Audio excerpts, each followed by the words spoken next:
Hello friends, तर मी पूनम संगपाळ खूप खूप स्वागत करते तुमचं आजच्या नवीन व्हिडिओमध्ये. तर आजचा व्हिडिओ आहे रामनवमीचा. सगळ्यात अगोदर तुम्हाला सगळ्यांना सॉरी, माफ करा, कारण आजचा व्हिडिओ येण्यामध्ये एक दिवस लेट झाला. रामनवमी ऑलरेडी परवा होती, तर काल व्हिडिओ पोस्ट व्हायला पाहिजे होता, पण नाही झाला. त्यामुळं सगळ्यात अगोदर तर सॉरी. तर आज रामनवमी आहे, त्यामुळे मग आजचा बेत म्हणजे उपवास आहे नायराच्या पप्पांचा. त्यामुळे स्वयंपाकाला लवकर लागलेली आहे. तर सर्वात अगोदर तुम्हाला सगळ्यांना जय श्रीराम.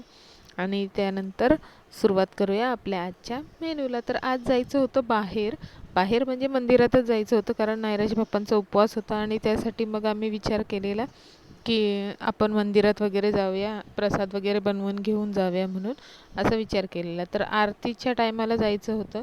म्हणजे तसं तर ज्या मंदिरात जायचं होतं ते मंदिर लांब होतं, त्यामुळे मग आम्ही विचार केला की आपण ज्या मंदिरामध्ये नेहमी जातो तर ते मंदिर प्रभू श्रीरामांचं नाही आहे, बजरंगबली आणि महादेवांचं आहे.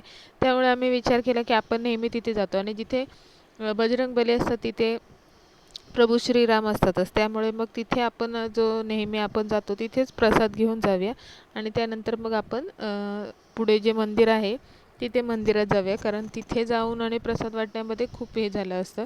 म्हणून इथे आरतीच्या वेळेत जाऊया, तोपर्यंत आपण इथे आरतीच्या वेळेत जाऊन आणि प्रसाद हे करूया, असं आमचं ठरलेलं होतं.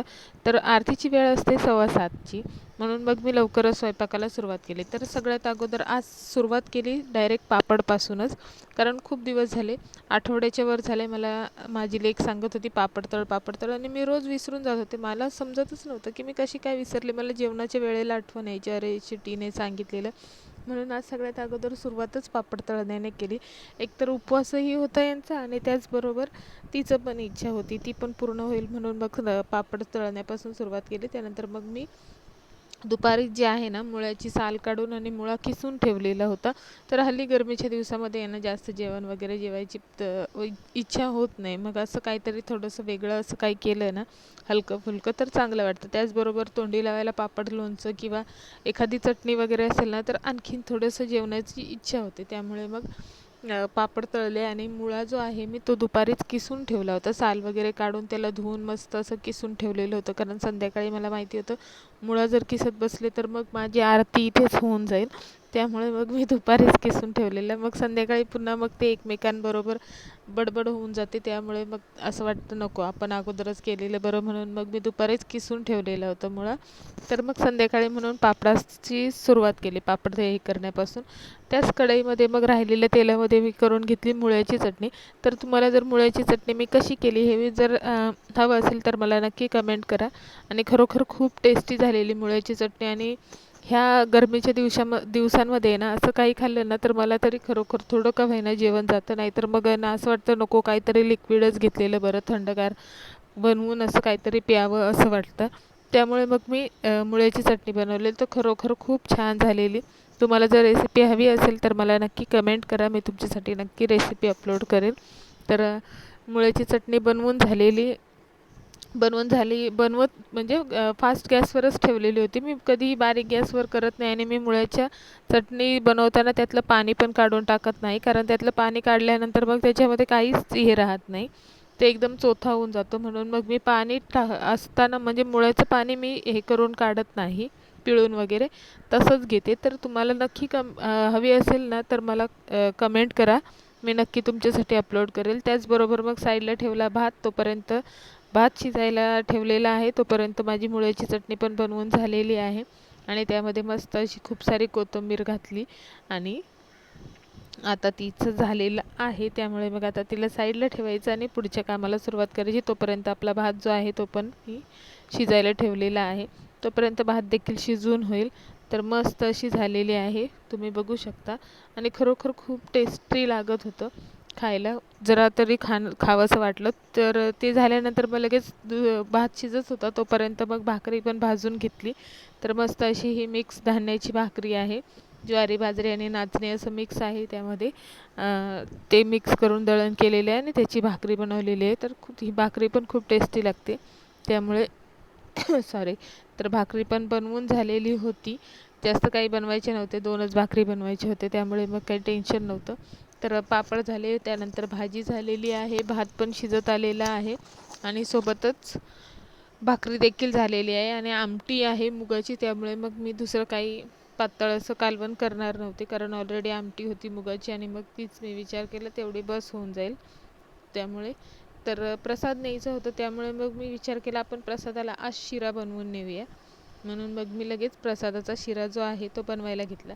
तर तुम्हाला तर माहिती आहे माझ्याकडे साखरेचे पदार्थ बनत नाहीत, त्यामुळे मग मी जे आहे ते बनवणार आहे गुळाचा. कारण आज सकाळपासून आहे ना, आज नवरात्रीचा 9वा दिवस होता, त्यामुळे मुलींना देखील खूप कन्यांना पूजा वगैरे करण्यासाठी बोलवतात ना, तसं नायराला खूप ठिकाणी घेऊन गेलेले होते.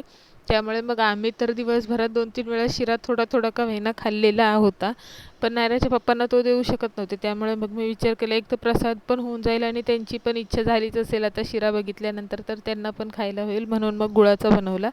प्रसाद पण वाटून होईल, कोणाला देतोय तर हेल्दी पण देऊन होईल आणि घरातलं पण हे होऊन जाईल. त्यामुळे मग मी गुळाचा शिरा बनवला. तर मी एक साईडला गुळाचं पाणी इलायची वगैरे टाकून ते ठेवलेलं होतं आणि त्या दुसऱ्या साईडला मग बाकीचं प्रिपरेशन केलं आणि मस्त असा गुळाचा शिरा बनवून घेतला.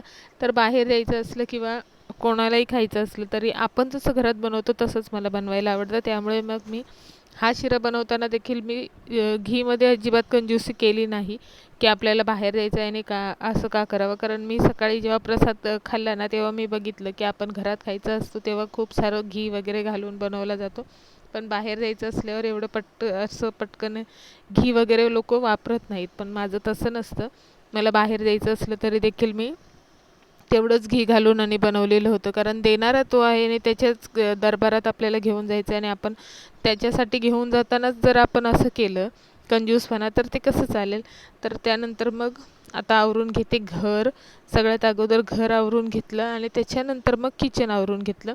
किचन आवरल्यानंतर माझ्या लेकीला आवरलं आणि मग मी पण आवरून घेतलं. तर मस्त असं घरामध्ये नैवेद्य वगैरे दाखवला, दिवाबत्ती वगैरे केली आणि मग मी निघाले. पण होतं जे नेहमी होतं ना माझ्याबरोबर, तेच माझ्याबरोबर ऑलरेडी घडलेलं होतं. आरती वगैरे करून झालेली, पण मग मी विचार केला चला दर्शन करून आपण आपलं नैवेद्य वगैरे दाखवून घेऊया. तर तुम्ही पण घ्या दर्शन. त्यानंतर मग तिथे जाऊन मग प्रसाद वगैरे ठेवला आणि इथून मग आम्हाला जायचं होतं दुसरीकडे, तिथे प्रभू रामचंद्रांचं मंदिर आहे तिथे. तर आम्ही ह्या मंदिरात गेलो, आम्ही प्रसाद वगैरे दाखवला, दर्शन वगैरे केलं आणि मग तिथे ना त्या 2 जणी होत्या, 2 लेडीज होत्या. म्हणजे आत्ताची परिस्थिती जी आहे ना, मी ती तुम्हाला ह्याच्यातनं सांगते. आत्ताची परिस्थिती कशी झालेली आहे ना, म्हणजे सगळ्यात अगोदर तुम्ही ना ह्या व्हिडिओमधून प्रभू श्रीरामांचं दर्शन घ्या. मी पुढं तुम्हाला सांगते, ती मागची जी स्टोरी आहे ती तुम्हाला सांगते. तर दर्शन घ्या. इथे आम्ही गेलो, पण इथे खूप सारी लाईन होती, खूप म्हणजे 12 वाजले असते आम्हाला ह्या लाईनीमध्ये. 12 वाजले असते तर उद्याच जर शाळेत जायचं होतं, त्यामुळे मग सगळ्यात मोठा प्रॉब्लेम झालेला की काय करावं. तर आम्ही अगोदर ऑलरेडी आम्ही तिथे त्या मंदिरात गेलो तर आरती वगैरे झालेली होती, त्यामुळे मग तिथेच आमचं थोडीशी अनबन झालेली होती की माझं नेहमीच लेट असतं, ते तर माहिती आहे. लेट करते वगैरे असं तसं. तर मी काही मुद्दाम केलं नव्हतं, त्यांचाच उपवास होता आणि त्यांना घरी गेले गेले जेवायला भेटावं म्हणून मी सगळ्यात अगोदर आवरून आणि मग निघाले. तर मग मी विचार केला की ठीक आहे आपण बाहेरून दर्शन करूया, मुखदर्शन करूया आणि जाऊया. कारण खूप गर्दी होती, खूप म्हणजे खूप. 12 वाजलेच असते आणि दुसऱ्या दिवशी नायराची शाळा पण होती, त्यामुळे मग दर्शन मी जे आहे ते बाहेरूनच केलं. मी विचार केला आज नाही केलं म्हणून काय झालं, पुन्हा कधीतरी येऊ. पण इथे बघा एवढ्या गर्दीत देखील माझं दर्शन किती छान मस्त असं दर्शन झालेलं होतं. लांबून का होईना मला त्यांचा चेहरा दिसला आणि दर्शन झालेलं आहे, तर मी त्यामध्ये देखील खूप खुश झाले. तर तुम्ही पण दर्शन घ्या प्रभू श्रीरामांचं. जय श्रीराम. तर हे बेलापूरला मंदिर आहे, माझ्या घरापासून लांब आहे. तिथे गेलो आम्ही दर्शन करण्यासाठी आणि त्यानंतर ना इथे खूप मस्त असा मोठाच्या मोठा असा मेळा भरलेला होता. तर मागची जी स्टोरी आहे ती मी हे करते, तुम्ही मेळा बघत बघत. तर काय झालं ना, आम्ही त्या अगोदरच्या ज्या मंदिरात गेलो तिथे नैवेद्य वगैरे दाखवला, प्रसाद वगैरे वाटला. तर तिथे ना 2 लेडीज होत्या, त्या आहे ना कन्यापूजन होतं, नवरात्रीचं कन्यापूजन होतं म्हणून त्या आलेल्या होत्या मंदिरामध्ये. तर ॲक्च्युली परिस्थिती आत्ताची अशी आहे ना की मुली भेटत नाहीत. तर त्यांचं काय झालं की त्यांनी आहे ना, म्हणजे घराच्या आसपास ज्या आहेत ना त्या मुली हेच नाही आहे बघा. इथे पण हिला याच्या मेळ्यामध्ये आहे ना, इथे पण हिला स्टेशनरी दिसली आणि हिने स्टेशनरीसाठी एवढा हंगामा केला, एवढा हंगामा केला की विचारायची सोय नाही. तर स्टेशनरी घेतली. त्यानंतर मग ते पाऊच वगैरे, पेन्सिल, पेन, डायरी हे सगळं ह्याचंच वेड आहे हिला. ते घेतलं. त्यानंतर मग तिला हवं होतं तिच्या नावाचं किचन. तर किचन पण मग त्यांनी बनवून दिलं. तर मस्त असं मला खूप आवडलं हे किचन. तर मस्त असं किचन तिला बनवून घेतलं. हे तिच्या नावाची स्पेलिंग देऊन आणि ते बनवून देत होते नावाप्रमाणे. त्यानंतर मग तिथे खूप मोठे मोठे असे, एवढी घामाने भिजलेली तरी पण ती हे करत नव्हती. तर मोठे मोठे असे आकाश पाळणे होते आणि मला माझं लहानपण आठवलं. मी लहान होते ना तेव्हा ह्या सगळ्या पाळण्यांमध्ये बसायचे मी आणि माझ्याबरोबर माझी बहीण किंवा भाऊ असायचे. पण आता सध्याची परिस्थिती अशी आहे की कोणच नाही, कारण नायराच्या पप्पांना खूप भीती वाटते म्हणून ते बसत नाहीत. आणि नायरा लहान असल्यामुळे मी तिला घेऊन जाऊ शकत नाही आणि मला एकटीला बसायला आवडत नाही. म्हणून मग काय मन मारून आपली आले रिटर्न. मग खूप वाईट वाटलं की नाही बसायला भेटलं. पण त्यानंतर मग पुढे हे छोटंसं असं एरोप्लेन, म्हणजे हे लहान मुलांसाठी होतं. तर याच्यामध्ये मग नायराला बसवलं. त्यामध्येच मी पण समाधान मानून घेतलं. तर झालं असं मागे की तिथे आहे ना त्या बायका आहे ना, घरी त्यांनी जेवण वगैरे बनवलेलं मुलींना हे करण्यासाठी, बोलवण्यासाठी. पण मुली नव्हत्या त्या. म्हणजे त्यांनी सांगितलं की आम्ही सकाळपासून शोधत होतो पण मुली भेटत नव्हत्या जेवण हे करण्यासाठी. त्यामुळे मग शेवटी त्यांनी पर्याय नसल्यामुळे मंदिरात घेऊन आले. आणि मग तिथे ते सहज आम्ही चाललेलो होतो. तर त्यांनी मला विचारलं की तुमच्या मुलीला मी इथेच बसवून कन्यापूजन करून घेऊ का. तर मी म्हटलं घर तुमचं कुठे आहे. तर ते म्हणले की नाही आम्ही सोबत घेऊन आलो आहे. त्यामुळे मग त्यांनी तिथे बसवलं. तर तिथे ऑलरेडी आणखीन 2 छोट्या मुली होत्या. त्यामुळे मग लगेच त्यांना पण विचारलं आणि बसवलं. म्हणजे सध्याची परिस्थिती अशी आहे की पूजन करण्यासाठी देखील मुली लवकर सापडत नाहीत. खरोखर सांगते, लक्षात घ्या. माझ्याबरोबर देखील हे घडलेलं आहे की पूजन करण्यासाठी देखील मुली लवकर सापडत नाहीत. म्हणून मुलींना वाढवा. मुलींचे हे जे करतात ना अबॉर्शन वगैरे, तसं करणं हे खूप चुकीचं आहे. तर हे बघा, त्यानंतर मग आमची गाडी आहे ना खूप लांब होती. मग आम्ही तिथे खूप झगमगाट होता आणि आम्ही इकडनं आलो ना, इथे सगळ्यात जास्त भीती वाटत होती यार. एवढा अंधार, ब्रिजवरून एवढा अंधार होता, एवढा अंधार. मग ते ब्रिज पार केला आणि मग आम्ही आलो फायनली आमच्या गाडीमध्ये. खूप सुनसान रस्ता होता आणि येणं खूप वाईट वाटत होतं, म्हणजे भीती वाटत होती. त्यानंतर मग आम्ही आलो आमच्या घरी. Bye bye.